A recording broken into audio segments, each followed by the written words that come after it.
I don't want to fucking talk about it. I've birthed out of the PewDiePie loop fit like 12 years. Yeah. I feel like I started actually watching PewDiePie after he kind of did the whole... I feel like once he had a beard, that's when I started watching him. And he was doing like curse shit, like when he bought that car that was like a fucking beater and was just eating bread out of it or whatever. Like that, I was like, dude, this is actually like really fucking funny. I also really liked his, he did like book stuff. Oh, this is a book I read, or like these are all the books I read this year or whatever. I still haven't gotten to that place where I could just like, you know when you just like disappear into a book, you just can't stop fucking reading. Like I love that feeling. It takes me so long to get like hooked on a book, and I feel the same way about video games. I'm constantly looking for that just like drive, like that, like when I'm not reading, I wish I was reading. Read more. I did. I tried to read. I wanted to get through the Mist books. I need to read more nonfiction. I mean fiction rather. I read too much nonfiction. I was reading a shit ton of stuff about like Buddhism and stuff for a while. Book I couldn't put, it was Ready Player One, so much better than the movie. Interesting. I probably would like that. We need power, right? We got bombs.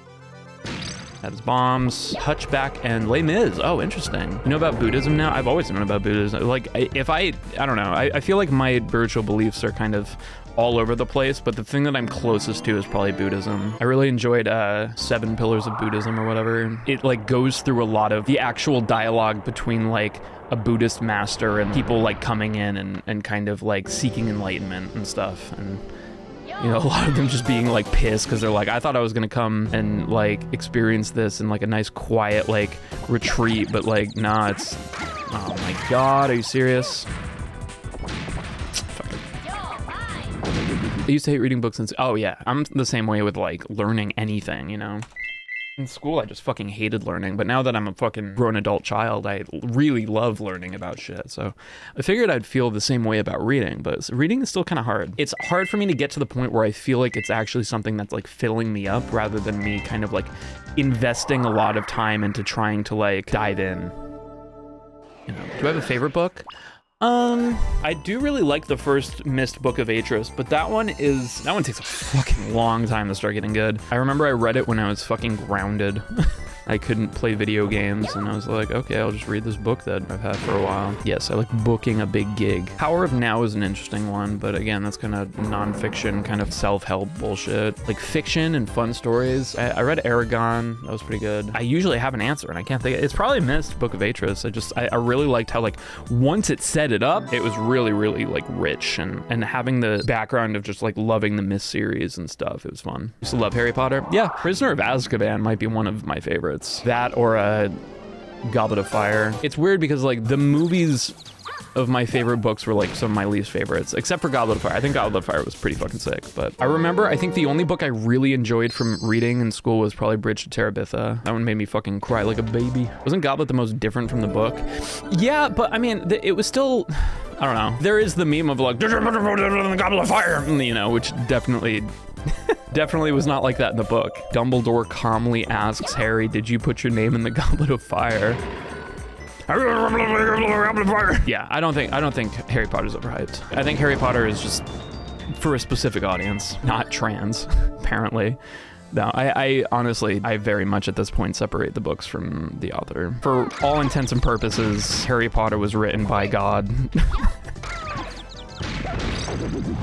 Okay, what? Books are weirdly mean-spirited to marginalized characters as well. I wonder if I just kind of saw that as just like showing examples that even in like this magical wizarding world, there's like racism and marginalizing and stuff like that. So much of my childhood reading was painted by like reading like To Kill a Mockingbird, Catcher in the Rye and stuff, where there's all of this just like really weird stuff that you're just supposed to like accept. Even though it's like fucked up. Kill a Mockingbird is goated, yeah. Dude, Catcher in the Rye is funny. Maybe it's because like I can see like a bit of Holden Caulfield in myself, and I thankfully grew way the fuck up past it. It's such a like caricature of edgy, brooding teenager fucking bullshit. I think it's okay to fucking read that book and be like, wow, I relate with a lot of these thoughts that Holden Caulfield thinks, and then work through them instead of just be in denial, you know? I almost feel like guilty about the fact that like when I think about like my favorite books, I think about the books that I read. Oh my god, you know what, Dickeray? Dude, Outsiders. fucking amazing book. I loved Outsiders. I actually like was never in a class that had to read it. I remember I just read it because there was another English class that was reading it, and it was just there in the library, and I was like, oh fuck, like this is so cool. I don't know, I really like vibes in media that have this really like dark and scary kind of like hopeless feel. I don't know, maybe it says something about me, but I gave it to us on Friday and told us to have it done by oh my god, dude, fuck that, man. Maybe your teacher just knew that most of the kids were just gonna wait until the last minute to read the whole thing anyway. No, that's what I did. Grapes of Wrath. I never read Rapes of Wrath. Chapter 3 is dedicated to watching a turtle cross the road. Hey! Dreadfully boring. Yeah. Well, that's like my thing with like a lot of books in general. It's just like I feel like there's so much setup that has to happen and like kind of descriptions and colorful language to be able to like paint these scenes and stuff, and I just don't have the fucking patience. Like I didn't back then, so I definitely don't now. God, stop it!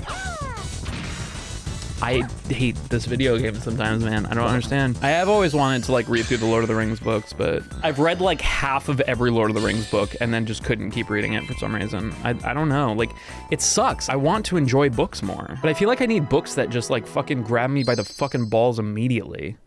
Because I don't have the patience. The Lord of the Rings isn't for it. It might not be. I like the movies because I like all the action and the music, but it turns out I don't like music when it's just written out on a page that while Aragorn's walking, they all just start singing together, and I'm just like, I don't know, I always feel just like I'm taken out of it. The building was on fire and it wasn't my fault. Yeah, like that's kind of like John dies at the end, you know what I mean? Like it hooks you immediately. The actual book I didn't really feel hooked by, and I didn't end up finishing it, but like what a great title, you know? I don't want to talk about it. I don't want to fucking talk about it. Yeah, The Hobbit was such an amazing book. I'm not gonna lie. The first Hobbit movie was way better than people gave it credit for. And I feel like people realized it only when the second and third one were garbage. I didn't mind the Hobbit movies. I thought it was interesting and I appreciated going back to that world and kind of experiencing like the book plus in the movies, you know? Did it have to be 3 movies? No. Did it have to be 2 movies? Maybe. I feel like 1, they wouldn't have been able to get everything that I would have wanted, you know? A million different fan cuts of the trilogy with different runtimes. Yeah. See, that's cool. I love that people do that. Was Smaug in the first Hobbit? I mean, yes. Not in the movie, but I mean, there is only 1 Hobbit book, and Smaug is in it. Right, yeah, he was shown at the end of the movie. He did a little breath. I wonder if they got Benedict Cumberbatch to fucking do the... Yeah, Benedict Cumberbatch was a method actor, turned himself into a dragon. Funniest shit I've ever seen. Rex, I think I've actually seen that one. Well, I didn't see the whole thing because that would be insane. Every single time Sam takes a step, take one more step, the farthest from home I've ever been. Just every time he walks. I still think one of the greatest gifts the internet has ever given us was they're taking the Hobbit's Isengard remix. That shit is fucking busted. Or Gandalf's. Yeah. One day I'll do a metal cover of they're taking the Hobbit's Isengard, and nobody will know what the fuck it is. Fucking one of the first YouTube videos. I don't even think it was I think it was fucking probably Albino Black Sheep. Instead we got Seabat. Yeah, that's the best one, honestly. I mean, I did enjoy so many people being like, why is this on your main channel? I was like, you know what? I don't have anything else for the main channel. Haven't for a while, so you know what? You get fucking Seabat.